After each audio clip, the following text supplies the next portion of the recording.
ఓం నమ శివాయ. మీ రాశి ఏదో మీకు తెలుసు కదా?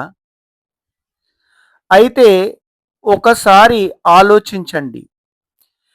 మీ రాశికి అనుగుణంగా ఏ విధమైన శివారాధన చేయవచ్చు? ఏ రాశి వారు ఏ విధంగా శివుడిని ప్రార్థించాలి? ఏ నామస్మరణ చేయవచ్చు?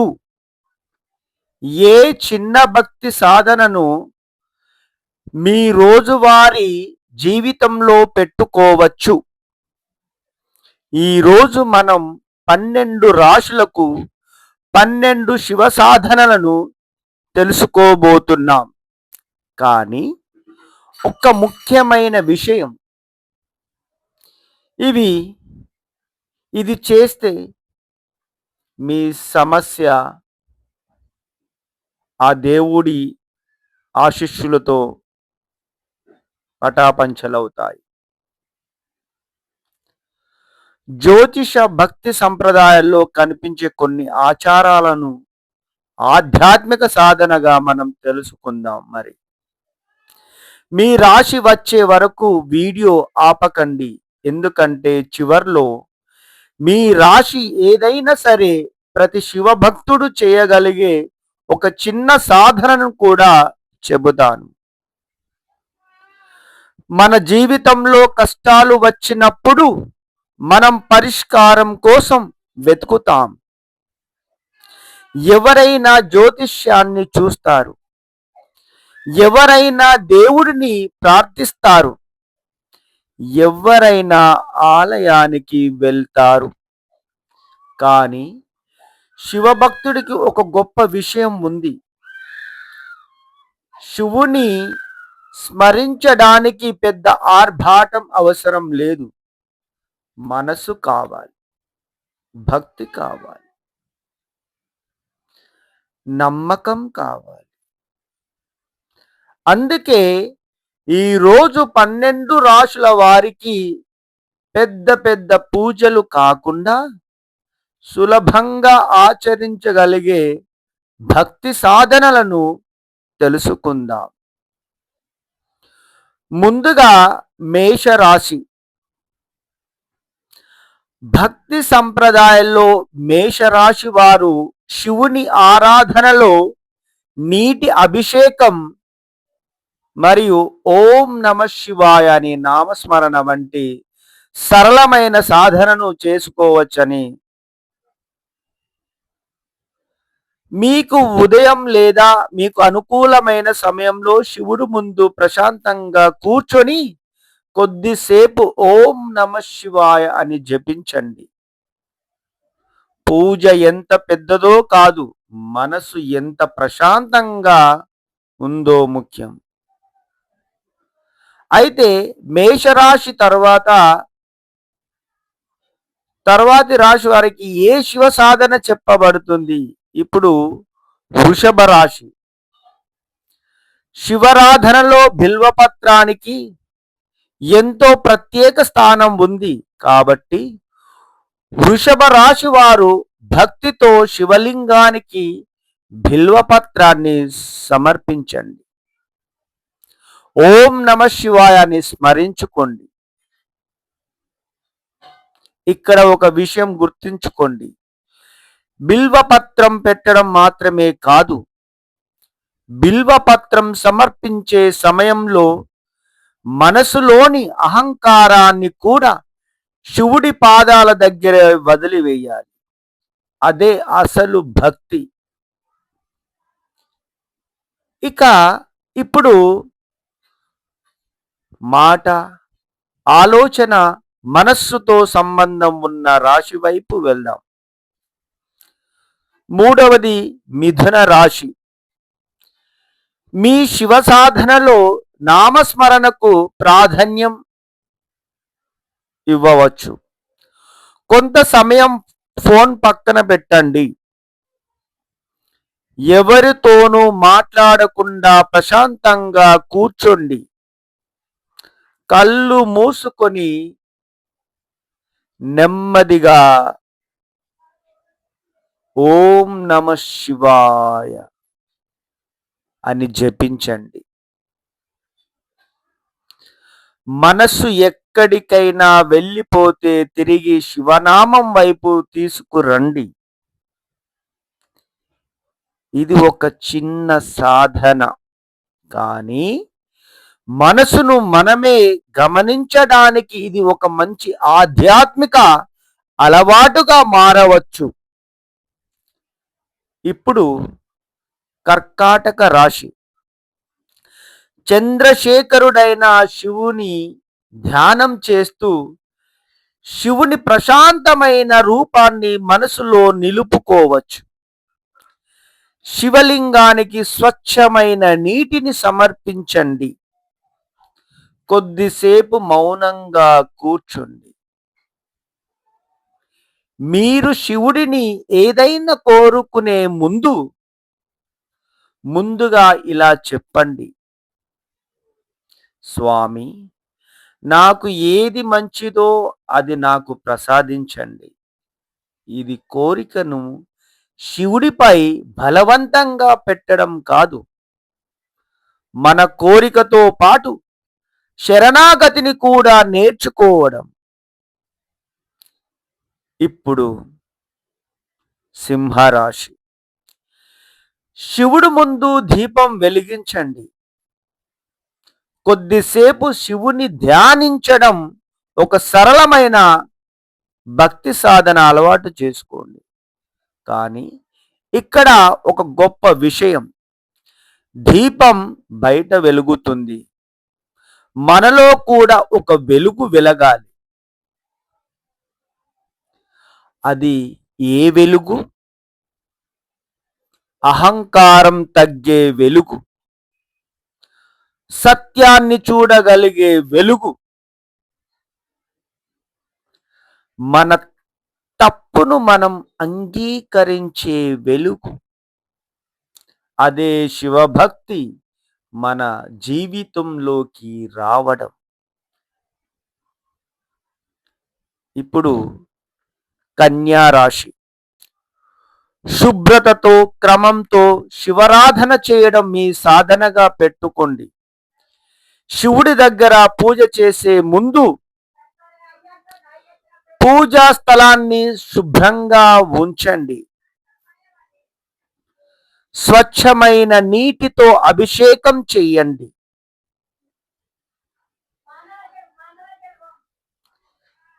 తర్వాత ఓం నమ శివాయ అని జపించండి. చిన్న పని అయినా ప్రతిరోజు క్రమంగా చేయడం వల్ల అది ఒక ఆధ్యాత్మిక అలవాటుగా మారుతుంది. ఇప్పుడు తులారాశి. శివపార్వతుల రూపాన్ని ధ్యానిస్తూ కుటుంబంలో శాంతి, పరస్పర గౌరవం, ప్రేమ కోసం ప్రార్థించండి. ఇక్కడ ఒక విషయం చాలా ముఖ్యమైనది: మనము ఇలా మాత్రమే అనకూడదు, శివుడా వాళ్ళను మార్చు. దాని బదులు శివుడా నా మాటలో మాధుర్యం ఇవ్వు, నా మనసులో శాంతి ఇవ్వు అని కోరుకోవడం కూడా ఒక గొప్ప సాధన. ఎందుకంటే ప్రపంచం మారాలని కోరుకునే ముందు మనలో మార్పు రావాలని కోరుకోవడం శివభక్తి. తరువాత వృశ్చిక రాశి. శివుని స్మరణలో మహామృత్యుంజయ మంత్రాన్ని భక్తితో జపించే సాంప్రదాయాన్ని అలవాటు పరచుకోండి. దీనికి భయంతో కాదు, శివునిపై విశ్వాసంతో చేసే ఆధ్యాత్మిక జపంగా చూడండి. ముఖ్యంగా ఏ మంత్రాన్నైనా ఉచ్చరించేటప్పుడు అర్థం తెలుసుకోవడం, సరైన ఉచ్చారణ నేర్చుకోవడం మంచిది. మంత్రాన్ని మాయ పరిష్కారంగా కాకుండా మనస్సును శివస్మరణలో నిలిపే సాధనగా చూడండి. తరువాత ధనస్సు రాశి. జ్ఞానాన్ని కోరుకునే మనసుతో శివుని ధ్యానించండి. ప్రతిరోజు కొద్దిసేపు శివుని గురించి ఒక మంచి విషయం చదవండి. ఒక శ్లోకం నేర్చుకోండి. ఒక శివనామం అర్థం తెలుసుకోండి. ఎందుకంటే భక్తి కేవలం కోరుకోవడం కాదు, తెలుసుకోవడం కూడా భక్తిలో ఒక భాగమే. ఇప్పుడు మకర రాశి. శివుడు ముందు ఒక చిన్న దీపం వెలిగించి కొంత సమయం నిశ్శబ్దంగా కూర్చోండి. ఆ సమయంలో మీకు ఉన్న సమస్యలను ఒక్కొక్కటిగా ఆలోచించకుండా కేవలం శివనామాన్ని స్మరించండి. ఓం నమ శివాయ. ఒకే నామం, ఒకే మనసు, కొద్దిసేపు ఒకే దృష్టి. ఇది మన రోజువారీ జీవితంలో ఒక చిన్న శివ సాధనగా మార్చుకోండి. ఇప్పుడు కుంభరాశి. శివలింగానికి నీటిని సమర్పించండి. కొద్దిసేపు మౌనంగా కూర్చొని శివుడిని ధ్యానించండి. ఇక్కడ ఒక ప్రయోగం చేయండి.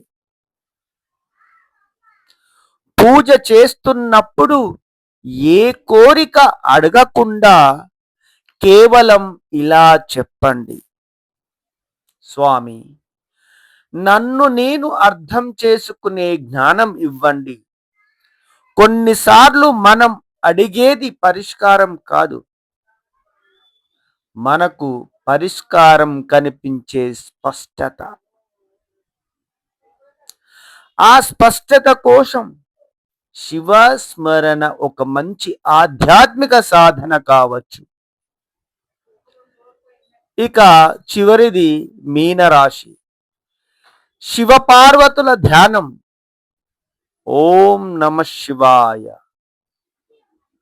శివనామ స్మరణ, మౌనంగా ప్రార్థన, ఇవి మీ రోజువారీ శివ సాధనలో భాగం చేసుకోవచ్చు. పూజ అయిపోయిన తర్వాత ఒక్క నిమిషం కళ్ళు మూసుకొని,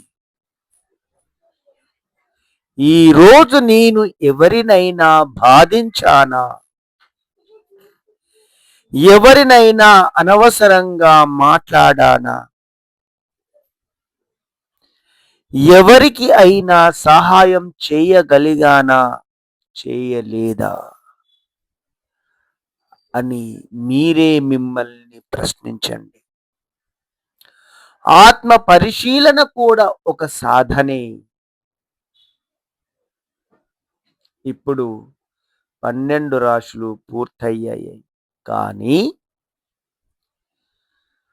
అసలు ముఖ్యమైన విషయం ఇప్పుడు మీ రాశి ఏదైనా కావచ్చు,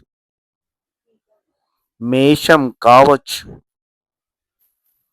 వృషభం కావచ్చు, మిథునం కావచ్చు, లేదా మీనం కావచ్చు.